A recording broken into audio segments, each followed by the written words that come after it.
Welcome to the Peachtree Setup Guide Anytime Learning topic.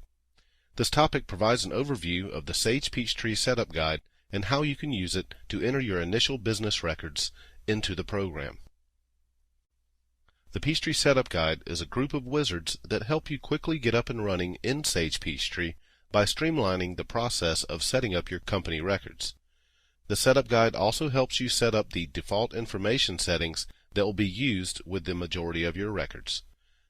You can also enter beginning balances using the Peachtree Setup Guide. Although all of this information can be entered using other areas of the program, such as Peachtree's navigation centers and the Maintain File menu, you may find that the Peachtree Setup Guide is more convenient and efficient when entering your first group of records into the program. After completing this Anytime Learning topic, you will be able to use the Peachtree Setup Guide to quickly and easily enter initial data records and information into the program. To access Peachtree's Setup Guide, click the File menu and then Setup Guide. On the Setup Guide window, there are up to 7 links to individual Setup Guide wizards. The number of wizards available depends on the version of Sage Peachtree that you are using. All of the wizards offer the same look and functionality, and the types of information that you enter for each record type will be similar. Each wizard will walk you step by step through adding the initial set of data records required to begin entering transactions into the program. Data records store important details about your customers, vendors, jobs, and so on. Using the Setup Guide, you can set up the data records that define the customers that you sell your goods to, the jobs or projects you may perform, vendors you purchase goods from, the items and services that you sell, your employees, the general ledger accounts that make up your chart of accounts, as well as user security records.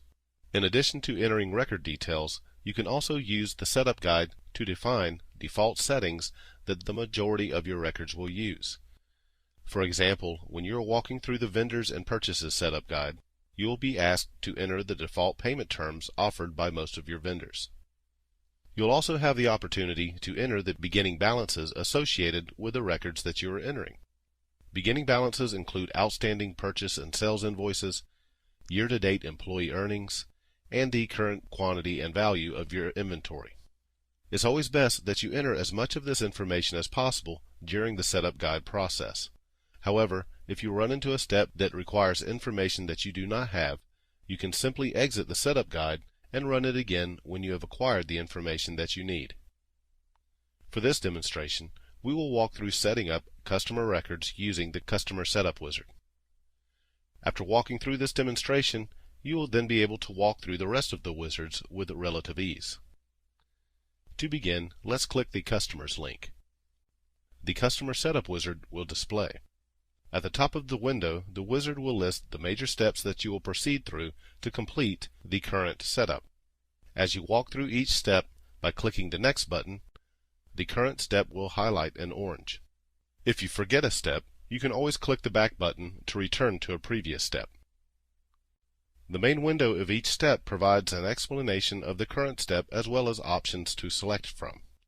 A Help button is also available on each screen that provides you with detailed information about the current step.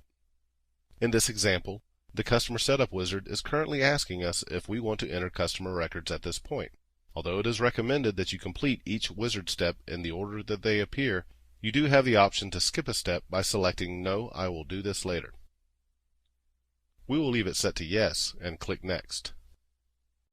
To add customer records, we will click the Add New Customer button. The Maintain Customers and Prospects maintenance window will appear, where we can enter detailed information about each customer. If you are entering more than one record, it is not necessary to exit the maintenance window after completing each record. Simply click the Save and New button to save the current record and enter another one. When you are finished entering records, click the Close button to return to the wizard.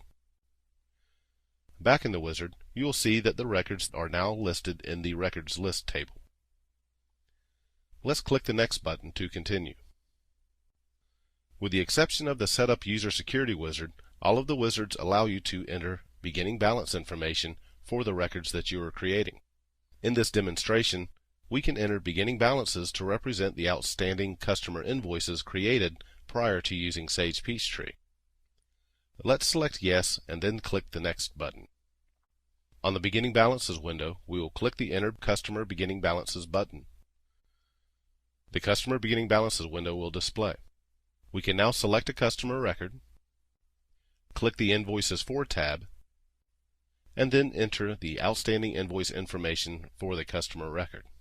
Remember that customer and vendor beginning balances indicate invoices processed before you began using Peachtree, so they should not be entered as actual transactions in the program.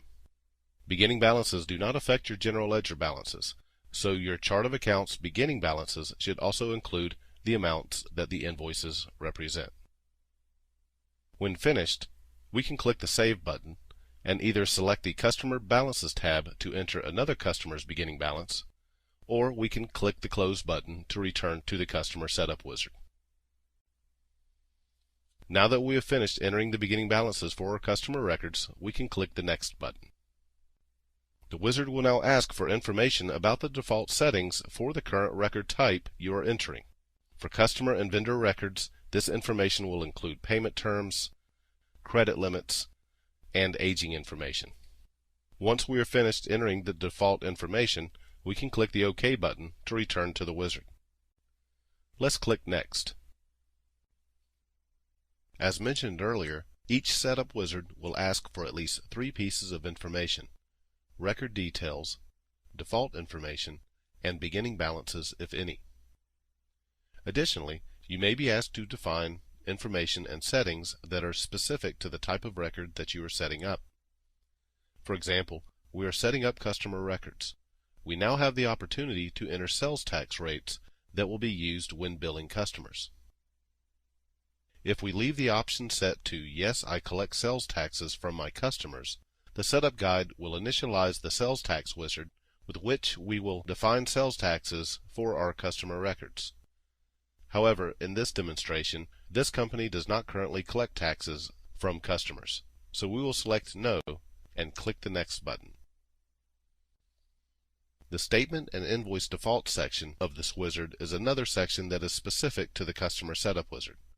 For this step, we are asked to set up default statement and invoice printing options, as well as criteria that determine which customers will receive statements.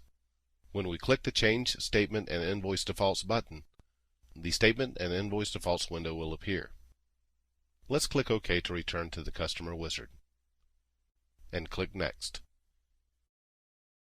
We have finished setting up our initial set of customer records. At this point, depending on the setup wizard, you may be asked to select from up to 3 options. You may be asked to proceed to the next setup wizard in the list. In this demonstration, the Job Setup Wizard would be the next logical wizard to walk through. You can skip the next step and proceed to the step after it, or you can select the third option, which is to return to the main setup guide window. Let's select the third option and then click Next. To summarize, each wizard in the setup guide list will ask you to enter data records, enter default information about the records, and enter any beginning balances. Depending on the record type that you are setting up, you may be asked to enter additional information as well. So as you have seen, using the setup guide to enter your initial data records and information into Peachtree makes the setup process a quick and easy experience. You have successfully completed this Anytime Learning topic. You have learned how to use the Peachtree Setup Guide to quickly and easily enter initial data records and information into Peachtree. Thank you for taking this Anytime Learning topic. For information on additional training options available, please visit us on the web at sageu.com.